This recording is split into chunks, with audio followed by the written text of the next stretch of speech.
Okay అండి. ప్రార్థన. మమ్మల్ని మిక్కిలిగా ప్రేమించిన మా ప్రియ పరలోకపు తండ్రి, మీ ఘనమైన ఉన్నతమైన మహోన్నతమైన నామానికి స్తుతులు స్తోత్రాలు చెల్లిస్తున్నాం.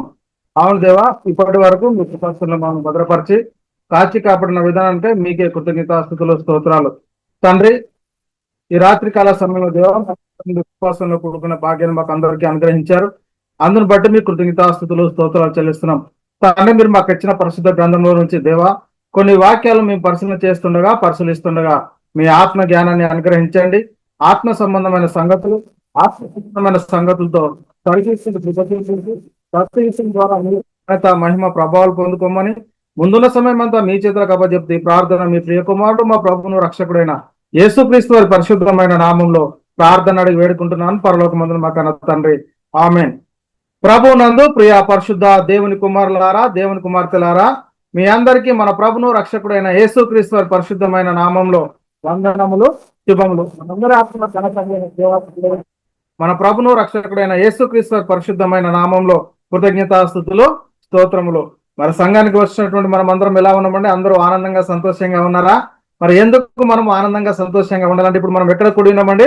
మనందరినీ ఆత్మ కన్నతని అయిన దేవుని సన్నిధిలో మనం కూడి ఉన్నాం కాబట్టి మనం అందరము ఆనందంగా సంతోషంగా గడపాల్సినటువంటి సమయం. కాబట్టి సమాజంలో కూర్చున్నటువంటి మనము నేర్చుకుని మరి దేవుని నామాన్ని మహిమపరచాం. అయితే ప్రియులారా, మరి ఈ రోజు మనం నేర్చుకునేటువంటి అంశం ఏమిటంటే ఆంతర్య పురుషుడు అనగా ఆత్మ. మరి ఈ ఆత్మ దేవుని నుండి విడింది అని మనం ఈ అంశాన్ని నేర్చుకుని దేవుని నామాన్ని మహిమపరుద్దాం.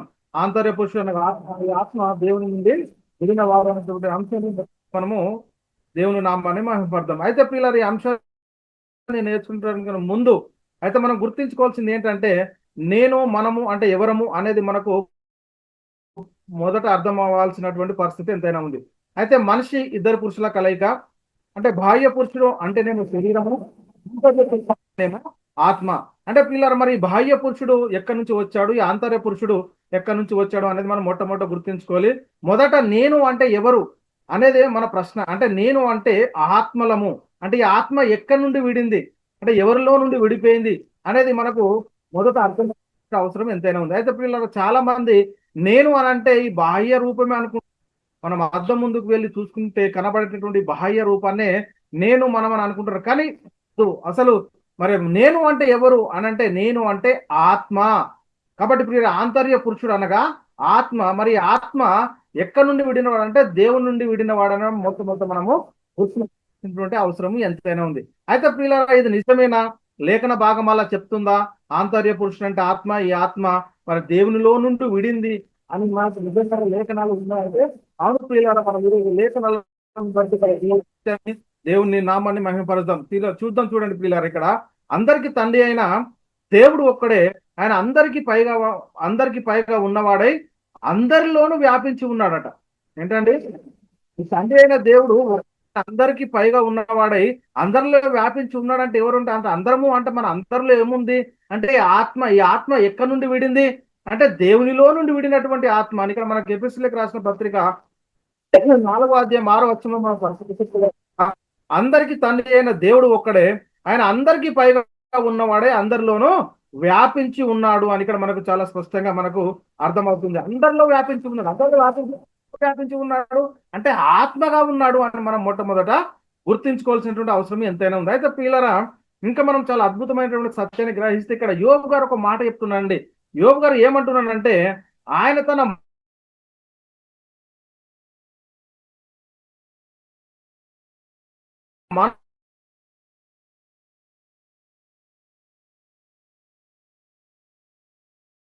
మనస్సు తన మీదనే ఉంచుకుని ఎడల తన శ్వాస నిస్సరు ఏకముగా నశించెదరు నరులు. ఆయన తన మనసు తన మీదనే ఇక్కడ చూడండి, ఇక్కడ చెప్తున్నాడు తన శ్వాస నిశ్వాసాలను తన యుద్ధకు తిరిగి తీసుకునేడలా మరి శరీరులందరూ ఏకముగా నశించేటటువంటి పరిస్థితి, ధూళి అయిపోతారు. యోబు గ్రంథము 34-15 వచనంలో ఇక్కడ చాలా అద్భుతంగా రాయండి. అంటే కాబట్టి మనకి ఏమర్థం కావాలంటే నేను అంటే ఎవరు? ఈ శ్వాస నిశ్వాస అంటే మన ఆత్మ ఈ దేహంలో ఉన్నంత వరకే శ్వాస అనేది ఉంటది. ఒకవేళ ఈ దేహాన్ని ఆత్మ విడిచి వెళ్ళింది అనుకోండి, దేహం ఏమైపోతాడట? మరలా ధూళి అయిపోయేటటువంటి పరిస్థితి ఉందని ఇక్కడ లేఖనాలు మనకు అద్భుతంగా చెలవిస్తున్నటువంటి మాటను మనం చూస్తా ఉన్నాం ప్రియులారా. ఇంకేమంటున్నాడంటే నా ఊపిరి ఇంకను నాలో పూర్ణముగా ఉండుటను బట్టి దేవుని ఆత్మ నా నాసిక రంధ్రంలో ఉండుటను బట్టి అంటారు. అంటే నా ఊపిరి ఇంకా నాలో పూర్ణముగా ఉండుట అంటే ఏంటి? అంటే దేవుడు దయచేసినటువంటి ఆత్మ ఎక్కడ ఉంది అంటే ఈ దేహంలో ఉంది. ఇది దేవుని ఆత్మ నా నాసిక రంధ్రంలో ఉండుటను బట్టి అంటే మనము మరి నేను అనే ఆత్మ ఎక్కడి నుండి విడింది అని మనకు అర్థమవుతా ఉంది. అంటే దేవునిలో ఉన్నటువంటి ఆత్మ, దేవుడై ఉన్నటువంటి ఆత్మ మరి మన అందరిలో వ్యాపించింది. అంటే ఇది మనం చాలా అద్భుతంగా మనం అర్థం చేసుకోవాల్సిన అవసరం ఏంటి అంటే ఆంతర్య పురుషుడు అనగా ఆత్మ, ఈ ఆత్మ దేవుడే విడినవాడు. నేను మనము అంటే శరీరం కాదండి, నేను మనం అంటే ఆత్మ. ఎందుకంటే ఈ ఆత్మ పోతే ఇది మళ్ళీ ధూళి అయిపోయేటటువంటి పరిస్థితి ఉంది. కాబట్టి యోబు గ్రంథము 27:2లో ఈ మాటలు రాయబడి ఉన్నాయి. ప్రశ్న చేస్తే ప్రియులారా, దేవుడు మొదట ఆదామును సృజించినప్పుడు ఏం చేశాడు? నిజంగానే మరి ఇప్పుడు దీన్ని బట్టి మనకు అద్భుతంగా అర్థమయ్యేటటువంటి పరిస్థితి ఉందండి. ఇక్కడ చూస్తే దేవుడైన యెహోవా నేల మట్టితో నరుని నిర్మించి వాని నాసికా రంధ్రంలో జీవవాయువు నరుడు జీవాత్మ అని. అంటే ఇక్కడ మనకు అర్థం చేసుకోవాల్సింది ఏంటి? చాలా రాయబడి ఉంది లేఖనము. దేవుడైన యెహోవా ఏం చేశాడంటే మొదట నేల మట్టితో నరుని నిర్మించాడు. అంటే ఇక్కడ నేల మట్టితో నరుని నిర్మించిన తర్వాత ఏం జరిగింది అని ఇక్కడ మనం పరిశీలన చేసుకుంటే ఆ మట్టికి ఏమన్నా చలనం ఉందా? ఆ మట్టి లేచి నడవగలుగుతా ఉందా? ఆ మట్టి మాట్లాడగలుగుతా ఉందా? అంటే ఏమి లేదని నిర్జీవము. ఇది మనం చాలా జాగ్రత్తగా మనం అర్థం చేసుకోవాలి. అంటే అందుకే దేవుడైన యెహోవా నేల మట్టితో నరుని నిర్మించి దాని నాసిక రంధ్రంలో ఎప్పుడైతే జీవవాయువును ఊదాడో అప్పుడు మరి నరుడు జీవాత్మ అని. అంటే ఈ ఆత్మ ఎక్కడి నుంచి వచ్చింది? దేవునిలో దేవుడైనటువంటి ఆత్మ పోయి కొద్ది భాగము ఎక్కడికి వచ్చిందంటే ఆదాములోనికి వచ్చిందని మనకు దీన్ని బట్టి చాలా అద్భుతంగా అర్థమవుతోంది. కాబట్టి ప్రియులు ఇక్కడ మనిషి ఇద్దరు పురుషుల కలయిక అంటే మరి ఆంతర్య పురుషుడు అంటే ఆత్మ, నేను మనమైనటువంటి ఆత్మ ఉన్నాము. బాహ్య పురుషుడు అంటే కేవలము అట్టి. అర్థమైందా అండి ఇక్కడ? అందుకే దేవుడైన యెహోవా నేల మట్టితో నరుణ్ణి నిర్మించి వాని నాసిక రంధ్రంలో జీవవాయువు ఊదక ముందు వట్టి మట్టే. జీవవాయువు ఎప్పుడైతే ఉంటాడో అయినట్టుగా మనకి ఇక్కడ చాలా అద్భుతంగా మనకు కనబడుతుంది. అంటే కాబట్టి మరి బాహ్య పురుషుడు కాకుండా ఆంతర్య పురుషుడు అంటే ఇది మనం చాలా అద్భుతంగా అర్థం చేసుకున్నాం. మన సబ్జెక్ట్ అదే ఆంతర్య పురుషుడు అనగా ఆత్మ. ఈ ఆత్మ ఎక్కడి నుంచి విడినవాడు, ఈ ఆత్మకు ఉన్నటువంటి మహిమ ఏంటి అనేది మనం మొట్టమొదట ఈ రోజు చాలా జాగ్రత్తగా మనము గుర్తుంచుకోవాల్సిన అవసరం ఎంతైనా ఉంది ప్రియులారు. ఇక్కడ గ్రంథము 27:2లో కూడా ఏమంటుంది? నా ఊపిరి ఇంకను నా నాసిక రంధ్రంలో ఉండుటను బట్టి అంటాడు. అంటే ఈ ఆత్మ ఎక్కడ ఉందంటే ఈ దేహంలో ఉంది. దేవుని ఆత్మ నా నాసిక రంధ్రంలో ఉండుటను బట్టి అంటాడు. ఇంకా అంటే దేవుడైన యెహోవా నేల మట్టితో నరుని నిర్మించి మరి నాసిక రంధ్రం నరుడు జీవాత్మాయుడు. అంతకుముందు అది మట్టే. కాబట్టి ఒకవేళ ఆత్మను తిరిగి తీసుకుంటే ధూళి అయిపోయేటటువంటి పరిస్థితి ఉంది. నేను మనమంటే ఇది నా చెయ్యండి, ఇది నా కళ్ళ చూడండి అంటున్నాము, ఇది నా సెక్ట్ అంటున్నాము. ఇంకా చూస్తే అసలు ప్రియులారా ఏంటి ఇవన్నీ నేను నేను నేను అంటున్నాము. నేను అంటే ఈ శరీరమా? కాదండి ప్రియులారా, నేను అనే ఆత్మకు ఉన్నటువంటి ఈ మహిమ ఏంటి? ఈ ఆత్మ ఎక్కడి నుంచి విడిచింది, ఎక్కడి నుంచి వచ్చింది, ఈ ఆత్మ ఎక్కడి నుంచి వచ్చింది అనేది మనకు అర్థం కాకపోతే ప్రియులారా నేను అంటే ఎవరో మనకు అర్థం కాదు. కాబట్టి ప్రియులారా అందుకే ఇక్కడ యోగి చెప్తా ఉన్నాడు, నా ఊపిరి ఇంకను నాలో పూర్ణంగా ఉండటం బట్టి అంటున్నాడు. ఉంటేనే నేను ఉన్నా, లేకపోతే ధూలే. దేవుని ఆత్మ ఏమంటున్నా నాసిక రంధ్రంలో ఉండడం బట్టి అంటే ఇది మనకు చాలా అద్భుతంగా అర్థం కావాలి. కాబట్టి ప్రియులరా యెహోవా నా స్వాస్థ్య భాగము, నా పానీయ భాగము, నీవే నా భాగమును కాపాడుచున్నావు. యెహోవా ఎవరట? నా స్వాస్థ్య భాగము, నాలో ఉన్నటువంటి వాడు ఆయనే అని చెప్తున్నటువంటి పరిస్థితిని మనం ఇక్కడ చూస్తున్నాం. పానీయ భాగము నీవే, నా భాగమును కాపాడుచున్నావు అని చెప్తున్నటువంటి మాట. నా ఆత్మను ఇంకా నువ్వు ఆయుస్తున్నావు అని చెప్తున్నటువంటి మాట కీర్తనల గ్రంథము 16:5లో మనం ఈ మాటలు చూడగలుగుతా ఉంటాం ప్రియులరా.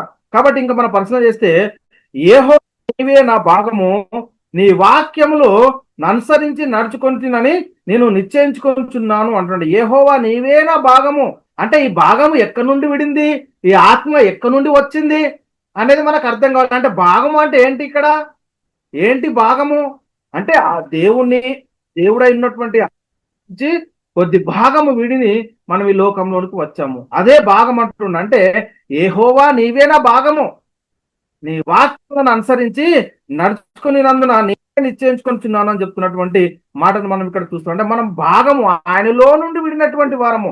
ఆంతర్య పురుషుడు అంటే ఈ ఆత్మ దేవునిలో నుండి విడింది అని మనకు దీన్ని బట్టి మనకు స్పష్టంగా అర్థమవుతుంది. కీర్తనల గ్రంథము 119:57లో ఈ మాటలు రాయబడి ఉన్నాయి.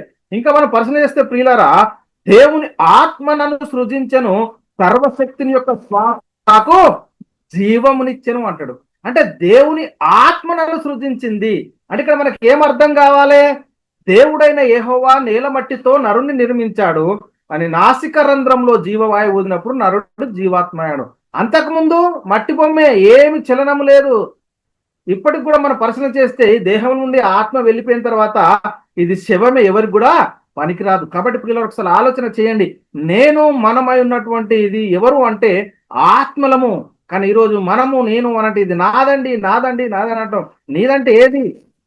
ఎవరు నీవు? వాడు అనేది ఈ రోజు మనకు చాలా అద్భుతంగా అర్థం కావాలి. కాబట్టి పిల్లల దేవుని ఆత్మ నన్ను సృజించను అంటున్నాడు యోబు గారు. యోబు గ్రంథం 33:4లో దేవుని ఆత్మ నన్ను సృజించను, సర్వశక్తిని యొక్క శ్వాసము నాకు జీవం ఇచ్చినటువంటి మాట ఇక్కడ మనం చూడగలుగుతా ఉన్నాం. కాబట్టి పిల్లలు ఒకసారి ఆలోచన చేయండి. యెహోవా నా భాగమని నేను అనుకొనిచున్నాను, ఆయన యందు నేను నమ్మిక ఉంచుకొనిచున్నాను. ఉందా మనకు? మనం అనుకుంటున్నామా ఉన్నటువంటి ఆత్మే నాలో జీవిస్తుంది అని మనం గుర్తించగలిగామా? నేను అంటే దేవుడై ఉన్నటువంటి ఆత్మలో నుండి విడిన వారము నేను మనం ఎప్పుడైనా గుర్తించగలిగామా? ఒకసారి ఆలోచన చేయండి ప్రియ సహోదరి, ప్రియ సహోదరుడా. మనం ఈరోజు చాలా అద్భుతంగా మనం అర్థం చేసుకోవాలి. మనిషి ఇద్దరు పురుషుల కలయిక. ఈ ఇద్దరు పురుషుల కలయికలో బాహ్య పురుషుడు అంటే శరీరము, ఈ శరీరం మట్టే. ఆంతర్య పురుషుడు అనగా ఆత్మ. ఈ ఆత్మ ఎక్కడి నుండి విడింది? మరి ఎక్కడి నుంచి వచ్చింది? దేవునిలో అయినటువంటి ఆత్మ కొద్ది భాగమే విడిపోయి మరి మనలోకి వచ్చింది. ఆయన అందరిలో వ్యాపించి ఉన్నాడు. అందరిలో వ్యాపించి ఉన్నాడు అంటే ఎలా ఉన్నాడు? అంటే ఆత్మగా ఉన్నాడు అనేది మనకు దీన్ని బట్టి చాలా అద్భుతంగా మనము అర్థం చేసుకోవాలి. ఇంకా మనం పరిశీలన చేస్తే అదే చెప్తున్నాడు కదా, యెహోవా నా భాగమని నేను అనుకొనిచున్నాను, ఆయన యందు నేను నమ్మిక ఉంచుకొనిచున్నాను. విలాప వాక్యములు 3:24లో ఈ మాటలు రాయబడి ఉన్నాయి. పిల్లలు చాలా జాగ్రత్తగా మనం పరిశీలన చేసుకోవాలి. అందుకే ఇక్కడ హెబ్రీ గ్రంథకర్త ఏం చెప్తున్నాడు అంటే, మరియు మనకు శిక్షగా ఉండి వారి యందు మనం భయభక్తులు కలిగి ఉంటుంది. అయితే మరి ఆత్మలకు తండ్రి అయిన వానికి మరీ ఎక్కువగా లోబడి బ్రతకవాలని కదా. చూడండి, అంటే ఈ శరీరాలేమో తల్లి గర్భం నుండి వస్తున్నాయి, ఆత్మలేమో ఎక్కడి నుంచి విడిపోతా ఉన్నాయి. మొదటి ఆత్మ ఎక్కడి నుంచి విడిపోయింది అంటే దేవునిలో నుండి ఆదంలోకి వచ్చింది. ఆదం నుండి మరి ప్రతి ఒక్క జాతి మనుషులు ఈ లోకంలో ప్రవేశపెట్టబడుతున్నారు. అంటే తల్లి గర్భంలో నుంచి వస్తున్నటువంటి ఒక శిశువు అంటే బాహ్య పురుషుడేమో తల్లి ఉన్నాడు, ఆంతర్య పురుషుడేమో మరి తండ్రి నుంచి విడిపోతా ఉన్నాడు. ఇది మనకు చాలా అద్భుతంగా అర్థం కావాలి. అంటే నేను మనము అంటే ఎవరము అని అంటే, నేను మనము అని అంటే ఆత్మలము అని మనం మొట్టమొదటిగా గుర్తించాలి. ఆంతర్య పురుషుడు అంటే ఎవరు అని అంటే ఆత్మ. ఈ ఆత్మ ఎక్కడి నుండి విడిందంటే దేవుని నుండి విడింది అనేది మనం చాలా జాగ్రత్తగా పరిశీలన చేసుకోవాల్సినటువంటి అవసరం ఎంతైనా ఉంది. పిల్లల రాసిన పత్రిక 12:9లో మనం ఈ మాటలు చూడగలుగుతా ఉన్నాం. మరియు శరీర తండ్రులు మనకు శిక్షకులై ఉండి వారి యందు భయభక్తులు కలిగి ఉంటుంది. అట్లయితే ఆత్మలకు తండ్రి అయిన వానికి మరీ ఎక్కువగా లోబడి బ్రతకవాలని కదా. మన ఆత్మలకు తండ్రి ఆయన అందరిలో ఉన్నాడండి. ఆయన అందరిలో ఉన్నాడు, అందరిలో వ్యాపించి ఉన్నాడు. మనమే గుర్తించట్లేదు. నేనంటే ఎవరు మనకు అర్థమవుతుంది. ఈరోజు నేనంటే ఈ బాహ్య పురుషుడే మనకి ఈ లోకంలో సంపాదించుకునే నేను అనుకుంటున్నాం. కానీ అసలు నువ్వు ఎవరో అనేది నీకు తెలిస్తే ఎంత గొప్ప మహిమకు నువ్వు వారసుడువో నీకు అర్థమవుతూ ఉంటుంది. ప్రియులారా, చాలా జాగ్రత్తగా మనం పరిశీలన చేసుకోవాలి. అయితే ప్రియులారా, మరి ఈ ఆత్మ యొక్క ఆయుష్కాలం ఎంత? ఈ శరీరానికి ఆయుష్కాలం మనకు తెలుసు ఎంతండి? 70 సంవత్సరములు అధిక బలం ఉన్న ఎడల 80 సంవత్సరములు అది ఆయాసము గుర్తాడు. మరి ఈ ఆత్మ ఆంతర్య పురుషుడు, ఈ ఆంతర్య పురుషుడు ఉన్నటువంటి ఆయుష్కాలం ఎంత? మరి క్రీస్తు సంఘంలో చేర్చబడిన వారి యొక్క ఆయుష్కాలం ఎంత? ఏంటండి? క్రీస్తును సొంతగా అంగీకరించి మరి క్రీస్తును శిరస్సుగా కలిగినటువంటి సంఘంలో చేర్చబడిన వారి యొక్క ఆయుష్కాలం ఎంత? ఈ ఆత్మ యొక్క ఆయుష్కాలం ఎంత? దేవుని యొక్క ఆయుష్కాలం ఎంత? ఇవి మనకు చాలా అద్భుతంగా మనకు అర్థమయ్యాల్సినటువంటి అవసరము ఎంతైనా ఉంది. ఇక్కడ మనం పరిశీలన చేస్తే పిల్లరా, ఇక్కడ దేవుడైన యెహోవా నేల మట్టితో నరుని నిర్మించాడు కదా. నాసిక రంధ్రంలో జీవయోగ, నరుడు జీవాత్మైన. అంటే ఈ నేల మట్టితో నిర్మించిన ఈ బొమ్మ ఆయుష్ ఎంత? ఈ శరీర ఆయుష్ ఎంత? మరి అంటే ఆ నాసిక రంధ్రంలో ఊదినటువంటి జీవవాయు యొక్క ఈ ఆత్మ యొక్క ఆయుష్కాలం ఎంత అనేది మనకు మొట్టమొదట అర్థమైతే మనం ఎక్కడి నుండి విడినాము? ఆ విడినటువంటి ఆ తండ్రి అయిన దేవుని యొక్క ఆత్మ ఆయుష్కాలం ఎంత అనేది మనకు అర్థం కావాలి. మొదట ఇక్కడ మనం పరిశీలన చేస్తే ప్రియులరా, దేవుని సంవత్సరములు పరిమితి గలవా మితి లేనివా అనేది మనకు మొట్టమొదటి అర్థం కావాలి ప్రియులు. ఇక్కడ మనం పరిశీలన చేస్తే ఇక్కడ చూడండి, యోబు గ్రంథము 36:26లో మనం పరిశీలన చేస్తే, ఆలోచించుము, దేవుడు మహోన్నతుడు, మనము ఆయనను ఎరుగము, ఆయన సంవత్సరముల సంఖ్య మితి లేనిది. దేవుడికి ఆయనకు అంతము లేదు ప్రియులారా. ఆయన ఉన్నవాడు. దేవునికి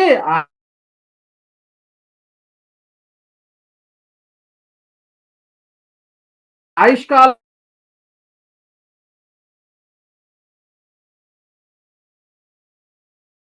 ఎంత అంటే మితి లేదు.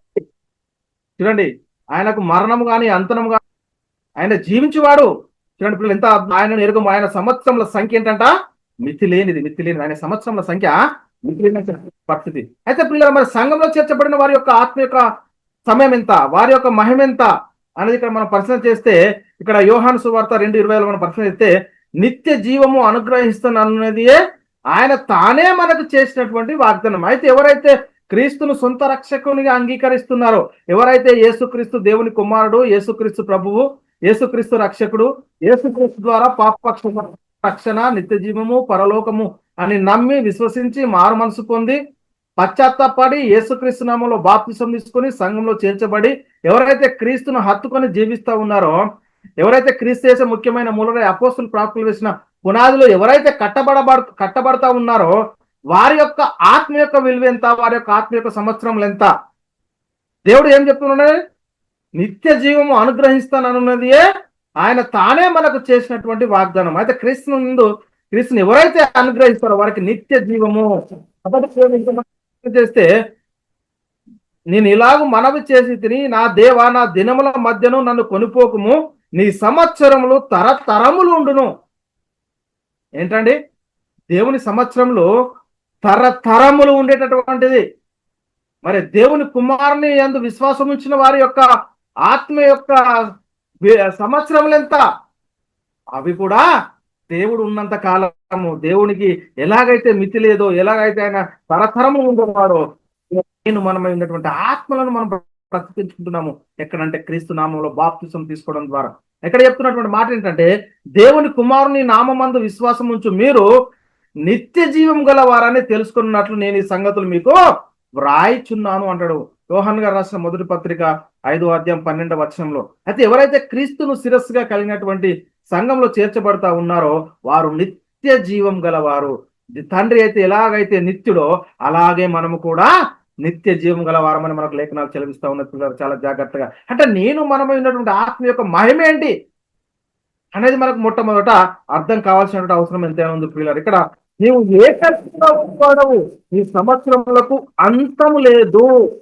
అంటే దేవుని సంవత్సరములకు అంతము అనేది లేదు అనేది మనం ఇక్కడ మొట్టమొదట మనం గుర్తించుకోవాలి. ఇక్కడ కీర్తనల గ్రంథము 102:7లో కీర్తనకారుడు చెప్తా ఉన్నాడు, నీవు ఏకరీతిగా ఉండువాడవు, నీ సంవత్సరములకు అంతము లేదు.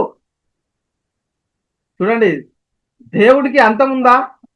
దేవుని సంవత్సరంలో మనం భూమి మీద బతుకున్నటువంటి ఈ శరీరానికి ఉన్నటువంటి సంవత్సరంలా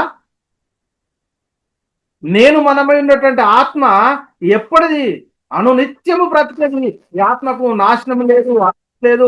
చూడండి, ముగింపు లేదు. దేవునికి ఎలాగైతే నాశనం లేదు, అంతం లేదు, ముగింపు లేదో మనమై ఉన్నటువంటి ఆత్మను కూడా ఎందుకు అంటే మనం ఎక్కడి నుండి విడిన వారము అంటే తండ్రి అయిన దేవునిలో నుండి విడిపోయిన వారము, ఆయన ఆత్మలము, దేవుని కుమారులము. ఈ కుమారులైనటువంటి మనము ఆయన ఎంతకాలం ఉంటాడో మనము కూడా అంతకాలం ఉండేటటువంటిది. ఈ గొప్ప భాగ్యము మనకు ఎక్కడ దొరుకుతుంది అంటే క్రీస్తును శిరస్సుగా కలిగినటువంటి సంఘంలో ఎవరైతే చేర్చబడతా ఉన్నారో ఆ వారికి ఈ భాగ్యం దొరుకుతూ ఉంది. అందుకే ఇక్కడ చెప్తున్నటువంటి మాట ఏంటంటే, ప్రతి వాడును తన వరుసలోనే బ్రతికింపబడును, ప్రథమ ఫలము క్రీస్తు, తర్వాత క్రీస్తు వచ్చినప్పుడు ఆయన వారు బ్రతికింపబడతారు. ఎలా బ్రతికింపబడతారు అంటే, ఎవరైతే యేసుక్రీస్తునందు విశ్వాసం ఉంచి ఆయన దేవుని కుమారుడు, ప్రభువు, రక్షకుడు అని నమ్మి విశ్వసించి మారు మనసు పొంది పశ్చాత్తాపడి యేసుక్రీస్తు నామములో బాప్తిసం తీసుకొని ఎవరైతే సంఘంలో చేర్చబడతారో వారు కూడా వారి సంవత్సరములకు అంతము లేదు. దేవుని లోబడిపోయినటువంటి ఆత్మలు తిరిగి మళ్ళీ దేవుని దగ్గరికి వెళ్ళేటటువంటి పరిస్థితి. చూడండి పిల్లలు, ఒకసారి ఆలోచన. సంఘంకు ఉన్నటువంటి మహిమ ఏంటి? కొరింథీయులకు రాసిన మొదటి పత్రిక అపోస్తలుడైన పౌలు గారు 15:23 ఈ మాటలు రాయబడి ఉన్నాయి. ఇంకా మనం పరిశీలన చేస్తే, ఉత్తరీయం వలె వాటిని మడిచివేత్తు, అవి వస్త్రం వలె మార్చబడును, కానీ నీవు ఏకరీతిగానే ఉన్నావు, నీ సంవత్సరములు తరగవు అని చెప్పుచున్నాడు. అంటే దేవుని సంవత్సరములు తరగంటే నేను మనమై ఉన్నటువంటి ఆత్మ ఎప్పటి నుండి మనం జీవిస్తా ఉన్నాము అనేది మనకు మొట్టమొదట అర్థం కాదు. దేవుని యొక్క సంవత్సరములు మనకు అర్థమైతే మన యొక్క సంవత్సరములు ఏంటి అంటే, నేను అంటే చాలా మంది శరీరమే అనుకుంటున్నారు. ప్రియులారా, ఆలోచన చేయండి. నేను అంటే ఎవరము అనేది హెబ్రీయులకు రాసిన పత్రిక 1:12 ఈ మాటలు రాయబడి ఉన్నాయి. ఇక్కడ మనం పరిశీలన చేస్తే, అటు తర్వాత ఆయన సమస్తమైన ఆధిపత్యమును, సమస్తమైన అధికారమును, బలమును కొట్టివేసి తన తండ్రి అయిన దేవునికి రాజ్యం అప్పగించును. అప్పుడు అంతవరకు ఎవరి గురించి చెప్పబడుతుంది? ఎవరైతే క్రీస్తును శిరస్సుగా కలిగి సంఘంలో ఎవరైతే ఉన్నారో వారి గురించి రాయబడినటువంటి మాట. కొరింథీయులకు రాసిన మొదటి పత్రిక 15:24. కాబట్టి ఆలోచించండి, మన పరిస్థితి ఎలా ఉంది? నీ జీవిత కాలము నరుల జీవిత కాలం వంటిదా? యోబు గారు ఒక మాట చెప్తూ ఉన్నారండి దేవుని గురించి చెప్తూ, నీ జీవిత కాలము నరుల జీవిత కాలం వంటిదా? నీ ఆయుష్కాల సంవత్సరములు నరుల దినముల వంటివా అంటాడు. దేవుని సంవత్సరములు తరతరములు. చూడండి ప్రియులు, ఒకసారి ఆలోచన చేయండి. దేవునిలో ఉండినటువంటి ఆత్మలమైనటువంటి మనము మన గురించి మనం ఎప్పుడు తెలుసుకుంటాం? మన గురించి మనకు ఎప్పుడు అర్థమవుతుంది?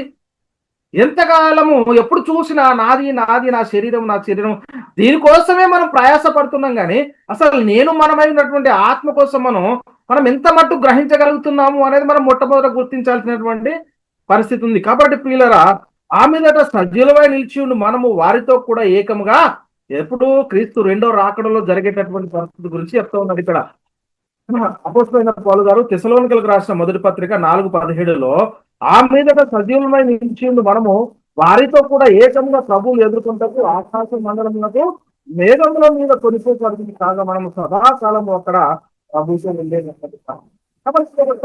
చేయండి, అసలు ఆంతర్య పురుషుడు అంటేనే మనం ఆ సబ్జెక్టే పక్కకు పెట్టాం. మనకు అది అవసరం లేదన్నట్టే ఉంటున్నాం. ఎంత మట్టుకు ఈ బాహ్య పురుషుల గురించి ఆలోచిస్తున్నాం. కానీ మరి నేను మనమై ఉన్నటువంటి ఆత్మ ఒకవేళ దేవుని చిత్తానుసారంగా ఈ లోకంలో జీవించకపోతే ఈ ఆత్మ ఎంత భయంకరమైనటువంటి వేదనను మరి సహించాలి, ఎంత వేదనకు గురవుతుంది అనేది మనం మర్చిపోతున్నటువంటి పరిస్థితిని మనం చూస్తూ ఉన్నాం. పిల్లరా, ఇక్కడ ఎవరైతే మరి ప్రభునందు లేరో, లేకపోతే ఏమైతుంది? ఆయన వచ్చినప్పుడు మరి ఏం జరుగుతుందంటే, ఆయన అందున్న వారే ప్రభు తీసుకెళ్తాడు. ఎవరైతే క్రీస్తు సంఘంలో ఉన్నారో, ఎవరైతే క్రీస్తు చేసే ముఖ్యమైన అపోస్తలులు పునాదులు ఎవరైతే కట్టబడతా ఉన్నారో, ఎవరైతే అందులో ఆ ఉంటున్నారో వారినే ప్రభు తీసుకెళ్తాడు. మరి మిగిలిన వారి యొక్క పరిస్థితి ఏంటి? మిగిలిన వారి యొక్క పరిస్థితి ఏంటంటే, వీరు నిత్య శిక్షకును అంటాడు. నిత్య శిక్షకు వెళ్ళేటటువంటి పరిస్థితి.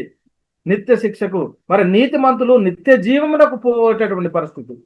చూడండి పిల్లరా, అంటే ఈ లోకంలో ఉన్నటువంటి మనము మరి నేను అంటే బాహ్య పురుషుడు కాదు, ఆంతర్య పురుషుడు అని మనం గుర్తించి మరి ఆంతర్య పురుషుని మనం ఎలా రక్షించుకోవాలి, మరి ఆంతర్య పురుషుడు దేవుని సన్నిధికి ఎలా వెళ్తాడనే యొక్క ఆలోచన చాలా మందిలో లేనట్టుగా మనకు కనబడతా ఉంది. అసలు మనం మర్చిపోయాము, నేనంటే ఎవరో మర్చిపోయి ఈ కొద్దిటువంటి శరీరాన్ని పోషించుకోవడానికి, ఈ శరీరాన్ని సంబంధించినటువంటి దాన్ని కూర్చుకోవడానికి అనేకమైనటువంటి మోసాలు ఘోరాలు చేస్తూ మనం ఈ లోకంలో జీవిస్తున్నాం. ఒకవేళ నువ్వు ఈ క్షణమే, ఈ దినమే నీకు ఆఖరి దినమైతే, ఈ క్షణమే నీకు ఆఖరి క్షణమైతే నీ పరిస్థితి ఏంటి? నిత్య శిక్షకు వెళ్ళేటటువంటి పరిస్థితి. ఒకసారి ఆలోచన చేయి, ఎలాంటి పరిస్థితులు మనం ఉన్నామో. మత్తయి సువార్త 25:46 మాటలు రాయబడి ఉన్నాయి. కాబట్టి ప్రియులరా, మన్నైనది వెనుకటి వాళ్ళే మరలా భూమికి చేరేటటువంటి పరిస్థితి. ఆంతర్య పురుషుడు మరి ఎటు పోవాలి? బాహ్య పురుషుడేమో మట్టి, ఈ మట్టి కలిసిపోతుంది. మరి ఆంతర్య పురుషుడు దాన్ని దయచేసిన దేవుని యొద్దకు మరలా పోవాలి అంటే మరి నీ ఇష్టం వచ్చిన జీవితాన్ని జీవిస్తే పోతావా? ఈ లోకంలో అసలు ఆత్మ గురించి నువ్వు ఆలోచననే చేయలేదు, ఆత్మను రక్షించుకోలేవు. మరి నువ్వు దేవుని సన్నిధిలోనికి వెళ్తావా? లేదు, నిత్య శిక్షకు పోయేటటువంటి పరిస్థితి ఉంటుంది. ప్రియులారా, కాబట్టి ఒకసారి ఆలోచన చేయండి. మరి దేవుని యొద్ద నుండి వచ్చిన వాడు తప్ప మరి ఎవడును తండ్రిని చూసి ఉండలేదు, ఆయన తండ్రిని చూసి ఉన్నాడు. అంటే ఇక్కడ మనం పరిశీలన చేస్తే మరి తండ్రి దగ్గర నుంచి వచ్చిన వారు ఎవరు? యేసుక్రీస్తు వారు. మళ్ళీ వెళ్ళిన వారు ఎవరు? ఆయనే. ఇప్పటి వరకు కూడా చాలా మందికి తెలియనటువంటి పరిస్థితి ఏంటంటే నిద్రించిన నీతిమంతులు డైరెక్ట్ పరలోకానికి వెళ్ళిపోతున్నారు ఒక అబద్ధ బోధన కూడా చేస్తా ఉన్నారు. వీళ్ళకి సబ్జెక్ట్ అర్థమైందా? వీళ్ళు ఎక్కడున్నారు? నిద్రించిన నీతిమంతులు ఎక్కడున్నారు అంటే బలిపీఠం క్రింద పరదేశంలో మరి నెమ్మది పొందుతున్నటువంటి పరిస్థితి. వాళ్ళందరూ మనతో పాటే క్రీస్తు వచ్చినప్పుడే మరి వాళ్ళు పరలోకానికి వెళ్ళేటటువంటి పరిస్థితి ఉంటది. మరి దేవుని యుద్ధం నుండి వచ్చిన వాడు తప్ప మరి ఎవడునో తండ్రిని చూసి ఉండలేదు, ఆయనే తండ్రిని చూసి ఉన్నాడు. ఆయన తప్ప ఎవరు కూడా పరలోకానికి వెళ్ళలేదు. మరి ఏంటి మన ఆత్మకు ఉన్నటువంటి మహిమ? మనం ఎప్పుడు ఎలా పోతాము? మన పరిస్థితి ఏంటి? మరి మనము ఒకవేళ ఈ దేహాన్ని విడిచిపెడితే మన పరిస్థితి ఏంటి? మనమై ఉన్నటువంటి ఆత్మను మనం రక్షిస్తున్నామా? ఈ ఆంతర్య పురుషుడు అంటేనే మనం అసలు ఆంతర్య పురుషుడు అనే సబ్జెక్టే మనకు వద్దు. ఇంతవరకు శరీరానికి సంబంధించినటువంటి మాటలే కానీ ఆత్మకు సంబంధించినటువంటి మన పరిస్థితిని మనం ఎందుకంటే గుర్తించగలుగుతూ ఉన్నాం. జనులు ఆ మాట విని సంతోషించి దేవుని వాక్యమును మహింపరచి మరియు నిత్య జీవముకు నిర్ణయించబడిన వారందరూ అంటే నిత్య జీవములకు నిర్ణయించబడిన వారందరూ ఏమవుతారంట? విశ్వసించారు. మరి ఇప్పుడు మనం ఎక్కడ ఉన్నాం? మరి నిత్య జీవంలో ఉన్నామా, నిత్య నరకంలో ఉన్నామా? ఈ ఆంతర్య పురుషుడికి ఉన్నటువంటి ఆయుష్కాలం ఎంత? ఈ ఆంతర్య పురుషుడు ఎక్కడి నుండి విడినవాడు అనేది మనం మొట్టమొదట గుర్తించుకోలేక ప్రియులారా. అందుకే సత్క్రియను ఓపికగా చేయము, మహిమ ఘనత అక్షయతను వెతుకు వారికి నిత్య జీవము. ఈ లోకంలోనికి వచ్చినటువంటి మనము దేవుని చిత్తాన్ని అనుసరించి జీవిస్తేనే ఈ ఆత్మ నిత్య జీవానికి నిత్య మహిమను పొందుకునేటటువంటి ఈ అక్షయ లోకానికి వెళ్ళేటటువంటి పరిస్థితి ఉంటుంది ప్రియులారా. మరి అలా కాకుండా మనకిష్టం వచ్చినటువంటి జీవితాన్ని మనం ఈ లోకంలో ఉన్న జీవిస్తే అంటే నేను అంటే ఆత్మ మనము మరి మన ఆత్మను దేవుని సన్నిధిలో ఉంచామా? మరి నేను మనమై ఉన్నటువంటి ఆత్మలు మరి నిత్య నరకము నుండి నిత్య జీవానికి మనము మార్చబడ్డామా లేదా? ఇంకా ఉన్నాం. తీసుకున్న బాప్తిస్మం సరైనదేనా? తీసుకోకపోతే అది ఏమవుతుంది? ఇంత భయంకరం. ఒకసారి పరిశీలన చేసుకోవడం ప్రియులరా. అందుకే సత్క్రియలు మనం ఎలా చేయాలట? ఓపికగా చేయాలి. మరి నిత్య జీవం మనము వెతికేటటువంటి పరిస్థితి ప్రియులరా. ఆయనను ఇప్పుడు పాపం నుండి విమోచింపబడి దేవునికి దాసులైన నా పరిశుద్ధ కలుగుటకే మీకు ఫలము, దాని అంతము నిత్య జీవం. ఎప్పుడు పాపం నుండి విమోచింపబడి మరి దేవునికి దాసులైనటువంటి పరిస్థితి ఉంటది. ఎప్పుడు మనం పాపం నుండి విమోచింపబడతాము అంటే ఎప్పుడైతే క్రీస్తునందు విశ్వాసం ఉంచి మరి యేసుక్రీస్తు నామములో బాప్తిసం తీసుకునే సంఘంలో ఎప్పుడైతే చేర్చబడతామో అప్పుడు మనమై ఉన్నటువంటి ఆత్మలను మనము రక్షించుకున్న వారం అవుతాము. ఈ దేవుని దగ్గర నుంచి వచ్చినటువంటి ఆత్మ తిరిగి మళ్ళీ దేవుని సన్నిధిలోనికి వెళ్ళేటటువంటి పరిస్థితి ఉంటుంది. కాబట్టి వీళ్ళ ఆలోచన చేయండి. నా నిజ